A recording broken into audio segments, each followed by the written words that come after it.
Welcome to Subject to Blackout. My name is Tim. With me, as always, is Mike. Mike, how you doing? Doing okay. How are you? I'm doing well.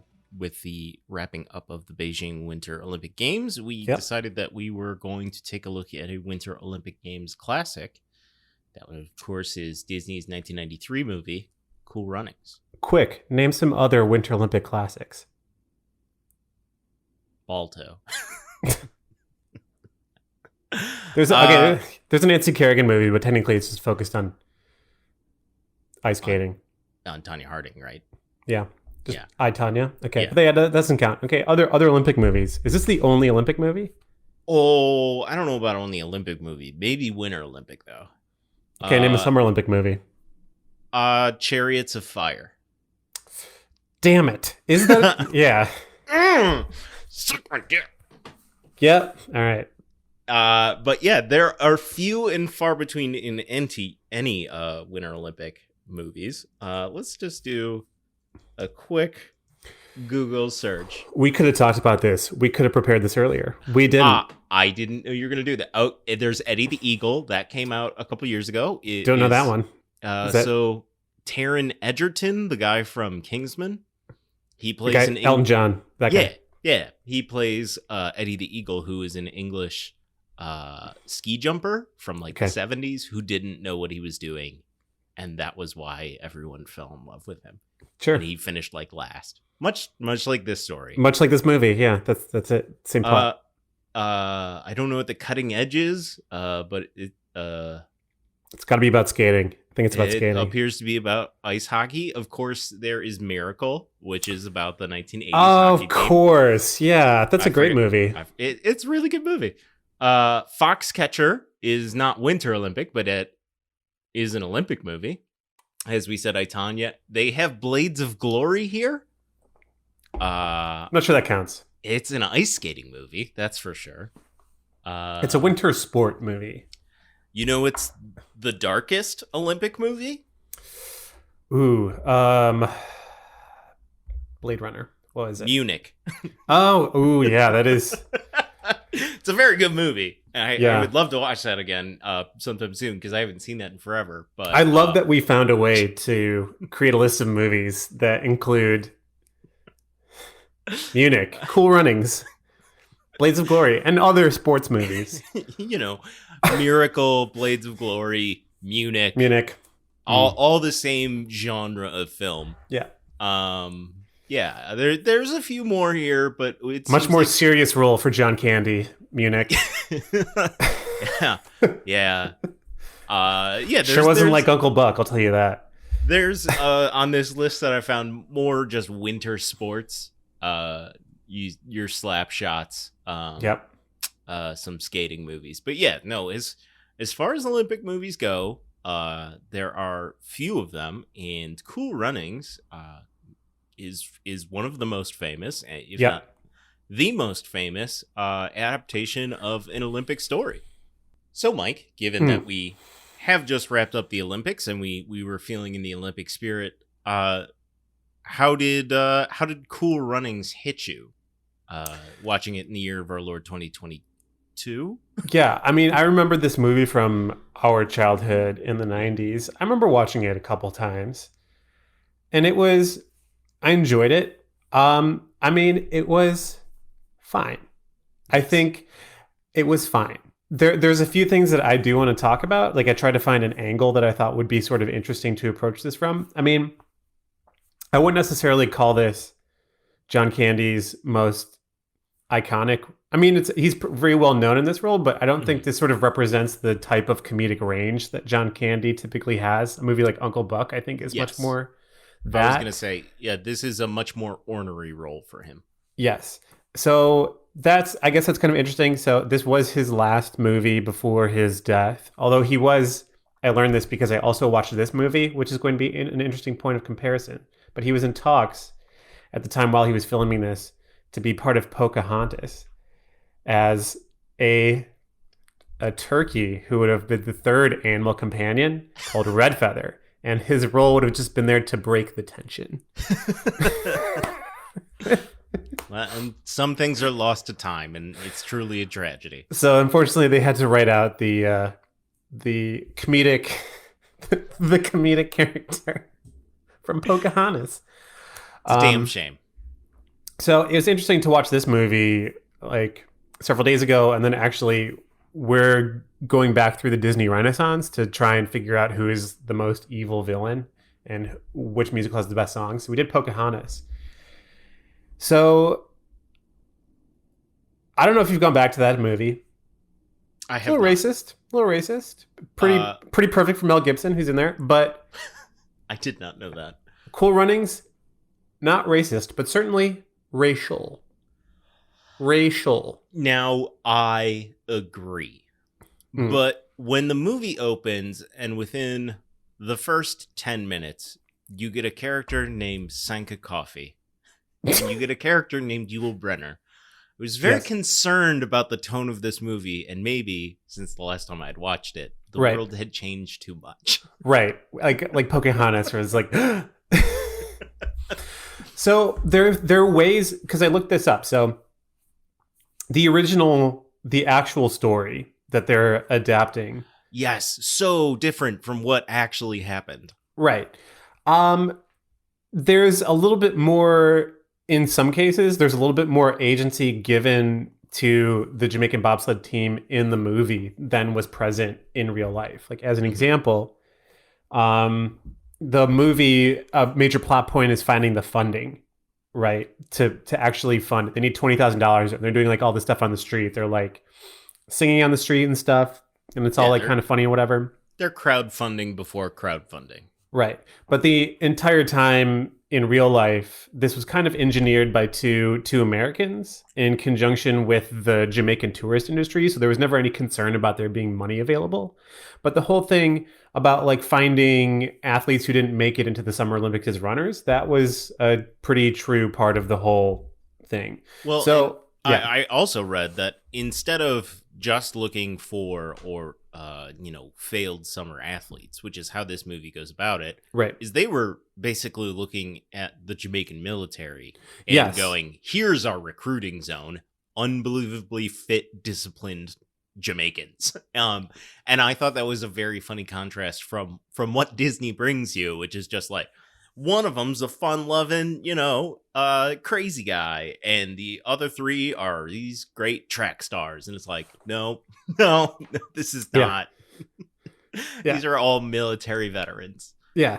And in real life, they were using military bases to train and do kind of like running drills.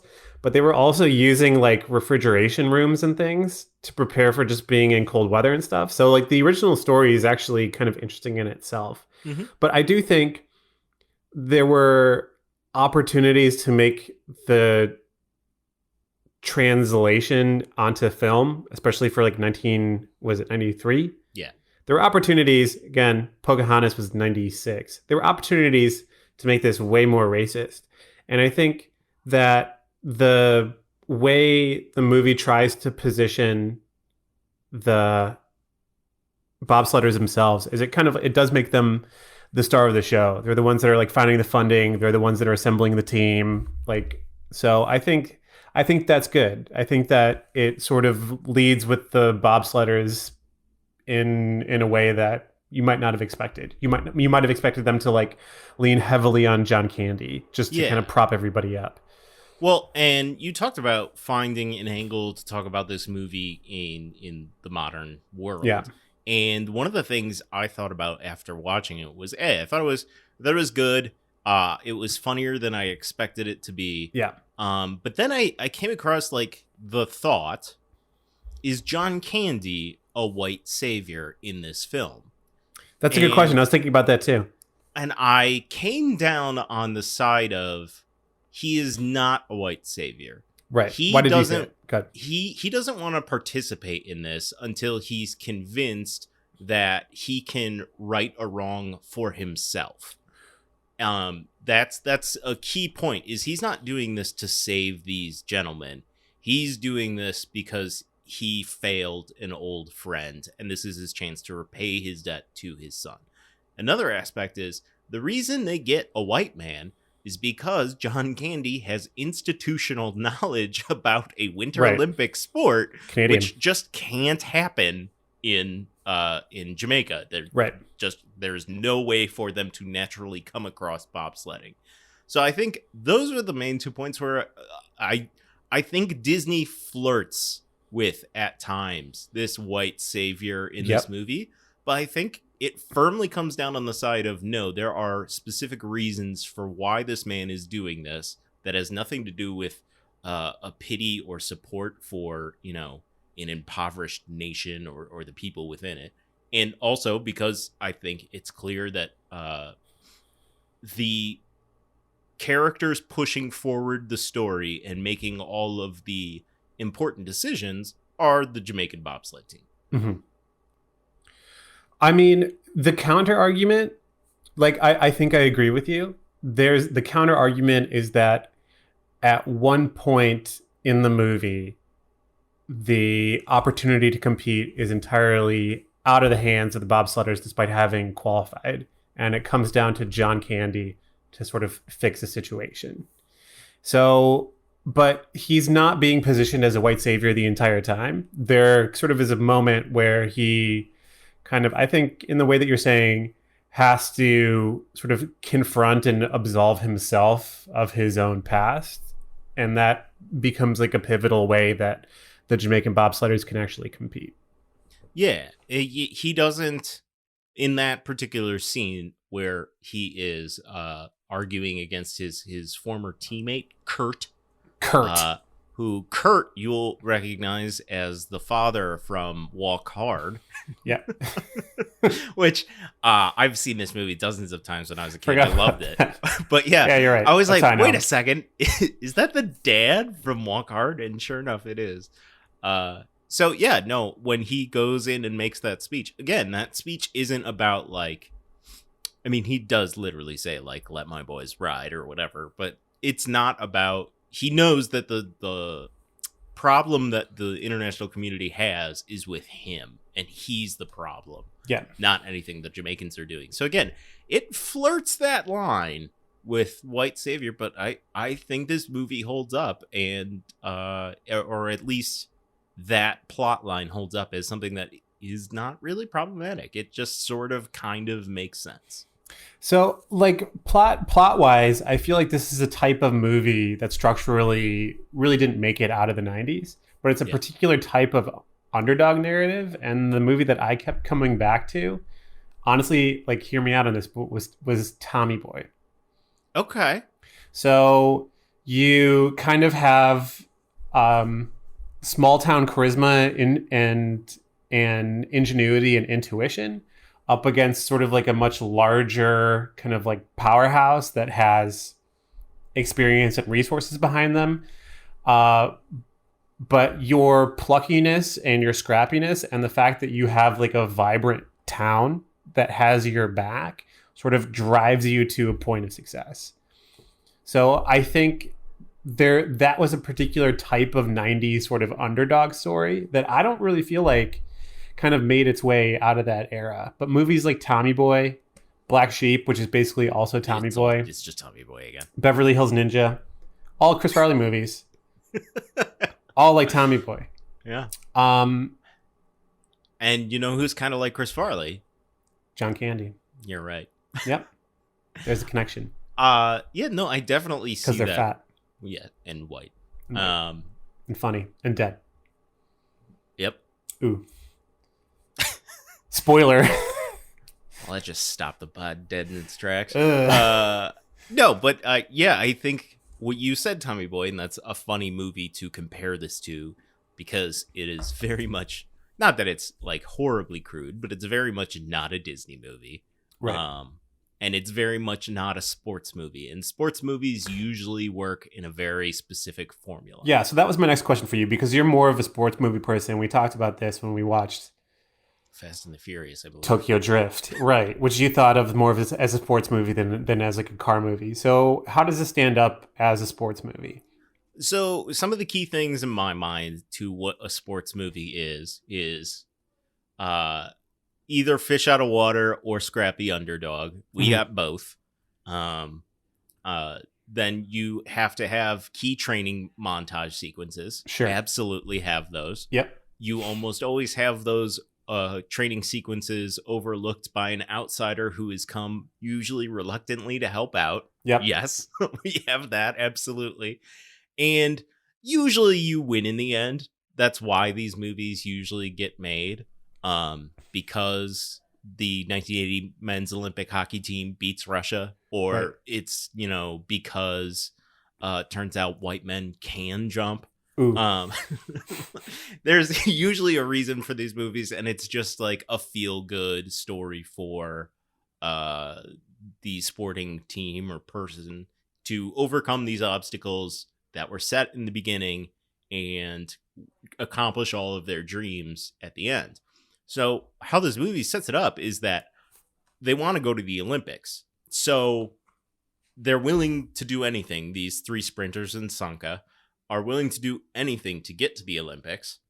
And we get to the Olympics with like 45 minutes left in the movie. Now, for the next 15 to 20 minutes of the movie, it's will they qualify for the Olympics? So there's that. But still, we're not at the end of the movie, and they've kind of accomplished their dream.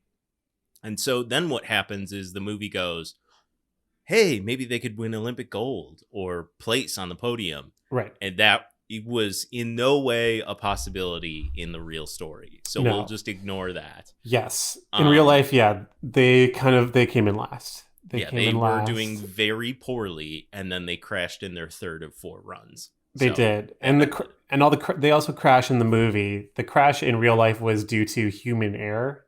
The crash in the movie, it was sort of like implied that it was like kind of like a rickety old bobsled, which is like, I don't know. Yeah, I don't really need that. You can just give me that they were trying to push it to the limit, and I thought so too. An edge and whatever. But yeah, they, without ever referencing it, they just implied like, oh, it wasn't their fault. Just, right. Like, kind of demurs it. But one of the things they do with that speech to Kurt from John Candy late, and especially the speech in between Leon Robinson's Derek Bannock, I should say, and John Candy, is that he reminds him, it's like, hey, I fucked up because my whole life was about winning. And when it's about winning, not winning is not acceptable. And right. And if you aren't good enough without it, you'll never be good enough with it. And so it kind of reframes the movie in the last little bit. So instead of winning gold, it's crossing that finish line that proves that the Jamaicans deserve to be there. And that's why you get the greatest slow clap of all time. Yes. in any movie. There are 32 seconds between the first clap and the second clap, and it's amazing. But no, as a sports movie, I think it's fairly prototypical. They do a little bit of rejiggering at the end because they realize that they can't just give them the gold medal because that didn't happen. But yeah, it's pretty bog standard sports movie fodder. It's highly entertaining. I still very much a lot of it is because of my childhood, but I still very much have a tender spot in my heart for this movie. I mean, just to introduce real life and ruin the narrative a little bit more, but in the 1988 Olympics in Calgary, there were actually two other bobsled teams from the Caribbean. Yes. But something a little bit more interesting, I guess, is there was still a Jamaican bobsled team in the 2020 Olympics. They were not the worst team. They didn't win. But they were not the worst. But they were not the worst team. They've appeared in several Olympics since 1988. Yeah. Not every 4 years, but they were in this past Olympics. And yeah, they think they qualified in 2020 and 2016 too. Yeah. Maybe. Mm-hmm. Yep. Whenever it was.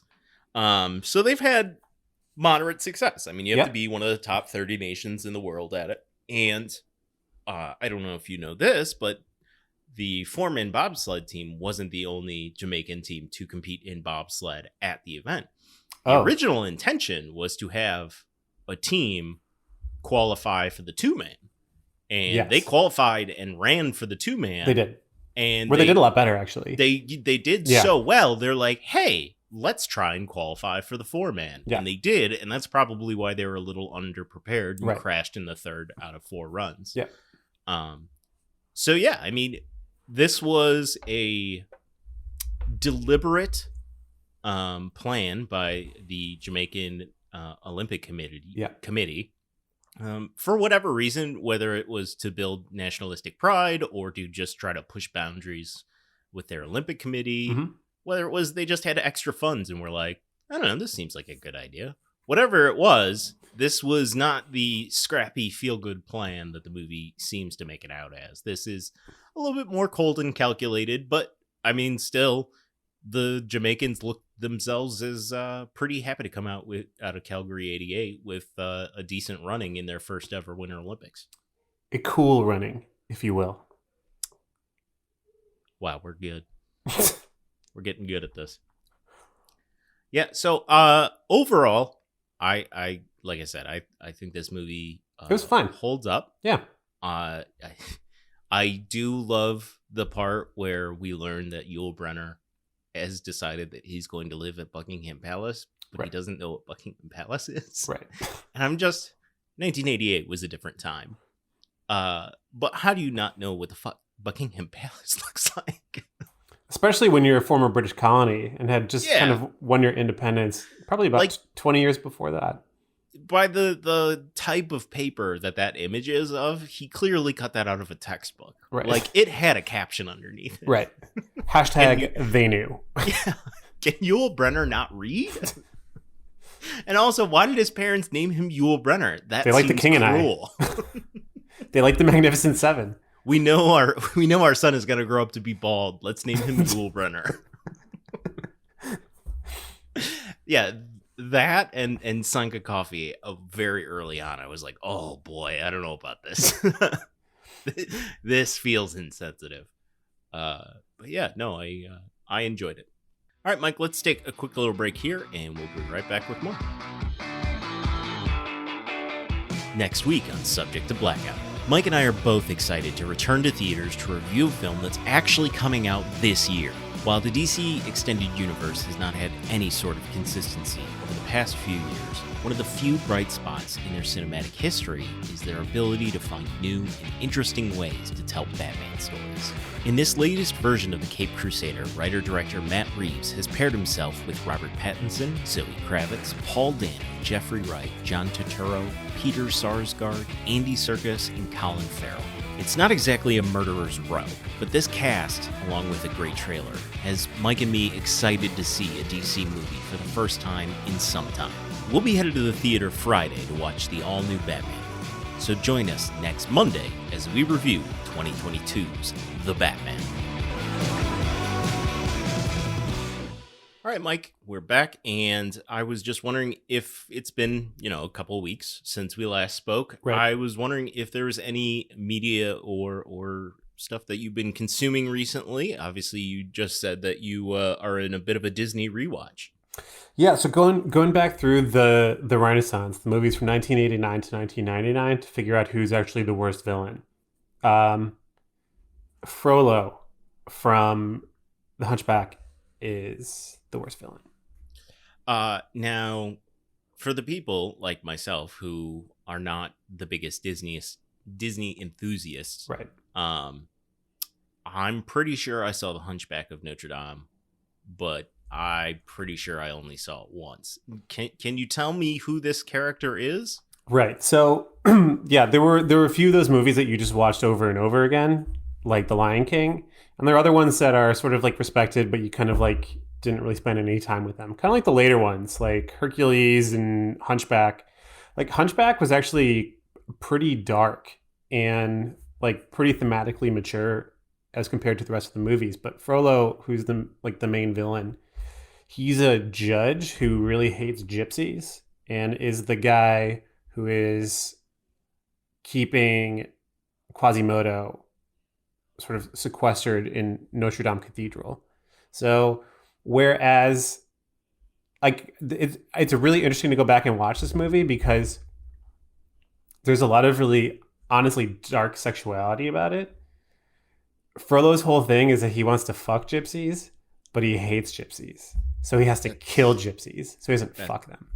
That's real dark. That is real dark. So there's like an actual scene where, like, I swear to you, like, go back and watch this movie, that Esmeralda, the gypsy Disney princess, is kind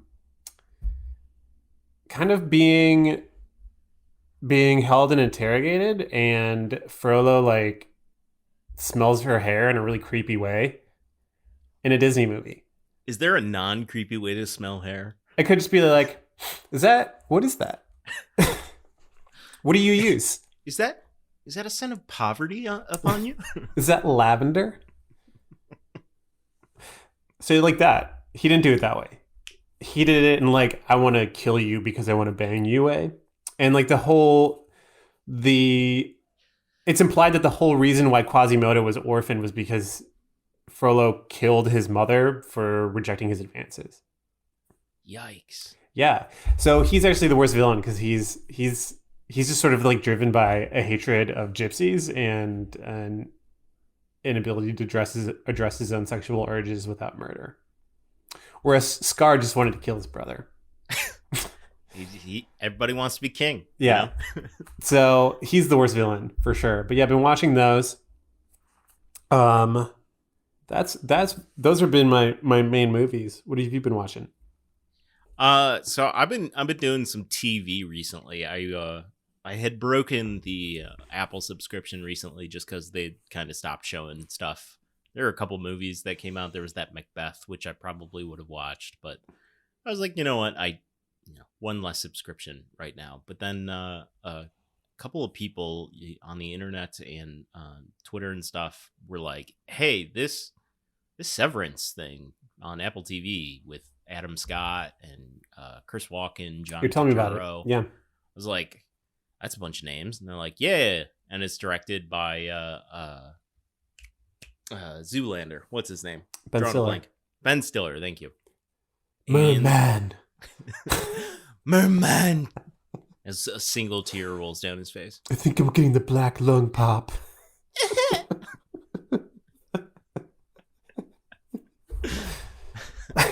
I guess I have a lot to ponder. Oh man, classic. It's a great movie. No, so I heard all of this, and the basic plot summary is that people who work for this company go through a process called severance, and it is an implant into their brain that they sign up for. Sure. And then they work on a special floor where the implant kicks in, and everything you do at work, you remember only as that work person. And then when you go home, you forget all of those memories and you only remember everything outside of work. Okay. So it's sort of science fiction in that manner, and it plays along with, like, it's clearly doing some stuff with dealing with trauma and dealing with memory, identity. The third episode came out this weekend, and I don't know how long the series is. Usually they're like 8 to 10 episodes, but maybe it's shorter or longer. Those are the two options. And yeah, so far it's visually very interesting. Cool. That it's funny in parts, but it is serious as a heart attack in others. So highly recommend that. Yeah. So the only other thing I've been really watching recently is been doing a little bit of a rewatch of Mad Men. Yeah, man, I loved Mad Men. I haven't watched that, and I've kind of been scared to get back into it. Not that I won't like it, but I just, like, I don't want to be invested in 7 seasons of, like, the intensity of that show. Yeah, it is. It is real intense. There's been a couple episodes where, like, even Don, who's ostensibly the character you're supposed to sympathize most with outside of Peggy, Don does and says these things where you're like, damn, Don, like, you just got home from fucking some strange. You could be nice to your wife, you asshole. Well, that's not his fault. She's super high maintenance. It's incredible. Some of the things that just get said, you're like, holy shit. Like, it was holy shit when the series came out, because it was like, hey, it used to be like that, and we're not going to shy away from how it used to be. But it gets dark from time to time. It's really, really, it's arresting how different the eras are. I mean, I like, first of all, that was the series along with Community that introduced us to Alison Brie, who I love. Yes. But it's like a handful of the people from that show you've seen in other places. But like John Slattery kind of takes like sort of background roles. You kind of see him in weird places. He was what's his name? Tony Stark's father. Yeah, and in Endgame you see Pierce, what's his face, in Foundation, which I ruined for you. John Hamm. You don't see John Hamm around anywhere. No, he does not usually sign up for good movies. You saw him in like a Black Mirror episode. Yeah, he was on Unbreakable Kimmy Schmidt, which you haven't watched. Right. Yeah, he hasn't been up to anything. He's like a CIA agent in like a bad thriller that comes out. He gets those kind of roles. He was in the Wet Hot American Summer prequel. Was he? I forget that. Yeah. Okay. As like a CIA guy. Yeah, of course. The Falcon. One of my favorite John Hamm cameos is in the HBO series Barry, where the main character all of a sudden wants to start becoming an actor, and he has these fantasy sequences where you don't realize they're a fantasy until he like snaps out of them. And one of them, John Hamm just like stands up next to him, and then he snaps out of it. Like the show just shows Barry in real life, and Barry's like, "Oh, hey, John Hamm." He's just talking to himself as though John Hamm were there. So yeah, John Hamm. But do you know who I think I like? I kind of want to go back and revisit Mad Men just for this actor to see how I feel about his role now, but also to see what else he's done. But like Pete, remember Pete was kind of like a jackass the entire time. But I feel like I haven't seen him in anything. No, he's in very few things. But I think as I recall hearing one time, and maybe this isn't even the right actor, but I believe he, after Mad Men, stepped back because it didn't seem for him. I mean, doing 7 seasons of a show where you just play a prick can probably be a little overwhelming and a little demanding emotionally. Yeah. I believe he just really doesn't dig doing the whole acting thing 24/7. So sure. Maybe I heard that about somebody else, but I'm pretty sure it's that character. But I remember bits and pieces because this is my first rewatch. I only watched the series as it came out. I think season 3 or 4, I got into Mad Men and, binged the first couple seasons and then watched it straight through until the series finale. Have not watched a second of it since. And then I caught some clips on YouTube the other day and I was like, you know what? I'm going to fucking watch this thing. And I remember early episodes of like Peggy getting pregnant. Oh, yeah. I remember Pete's dad dying in an airplane crash. Oh, yeah. That guy sucked. And then I remembered the big speech of Don to Peggy when she's in the hospital, like, you will never believe how quickly this will have never happened. and I remembered that, and I was like, okay, so Peggy's gonna get pregnant pretty quick. That happens. And then I'm pretty sure season 1 ends with Don making that speech. Yes. And then they go into the No, that's the 5th episode of the 2nd season. Oh, no way. So, yeah, so there's even more room to breathe. So I'm like, what the fuck is going on? And I thought, like, I knew Pete opened up as kind of a pig, but I thought, like, with the plane crashing, they tried to make you, like, sympathize with him. Right. But, like, the plane crashes and he's like, You're don't bitch, even Mom. Feel anything. Yeah. And Pete, from the get-go, is the piece of shit, garbage, opportunistic asshole that he is for all 7 seasons. Yeah. There is no character development for him. No. He is just that guy. And that's a credit to the writing, is that they knew who these characters were. So when we get dropped in, they don't change over time. No, they're already who they are. Yeah. And it's amazing to just see like how much of what I remember of the later seasons is absolutely foundational to season 1 and 2. I might go back and watch then. It is. If I have time before Obi-Wan. Yeah. It is a time commitment, and I'm allowing myself to just piecemeal like episode here, episode there. Sure. But yeah, I mean, you get through 2 episodes and there's a big cliffhanger, and you're like, fuck. But I tell you what makes the rewatch easier is that it doesn't have AMC doing the insane like next time on Mad Men. What? How? He heard about that? Not again. What are we gonna tell Don? There was just 30 seconds straight of just out of context clips that sounded like the most dramatic thing ever. And they never had anything to do with the plot. They were the single greatest on the next episode of whatever of all time. Because they didn't mean anything, but they were like, I want to watch that episode right now. Do you remember... I'm sure this is still around. I'm pulling it up. Yeah, it's still around. During the original run, there was a novelty Twitter account called 80s Don Draper, where it was just... remember this. You should go find it while you're watching this. It's all like Don Draper style pitches of like 80s products. Speaking of Annie being on Community or what's her bucket?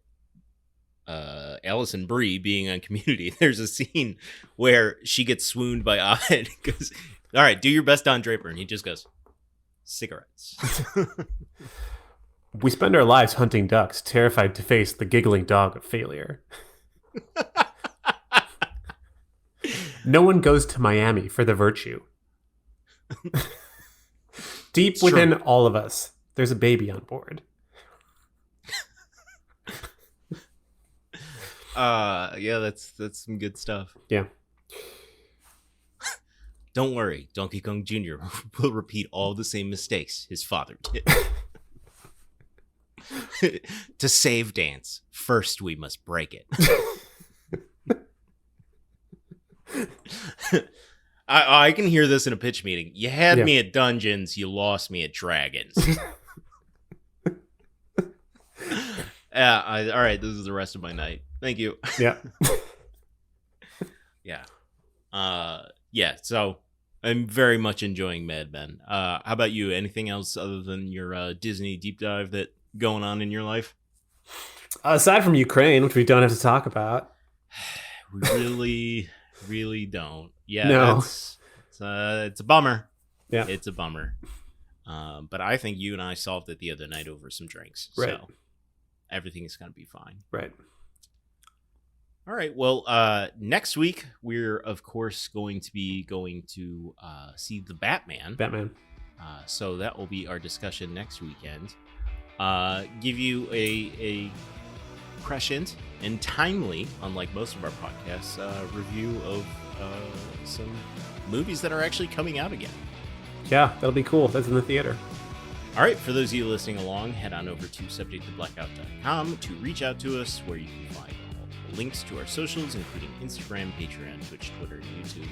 You can also feel free to rate, review, and subscribe. And lastly, you can find Mike on Instagram and Twitter at Name Taken Podcast. Mike, I want to thank you for joining me. Cheers, Tim. Yeah, man.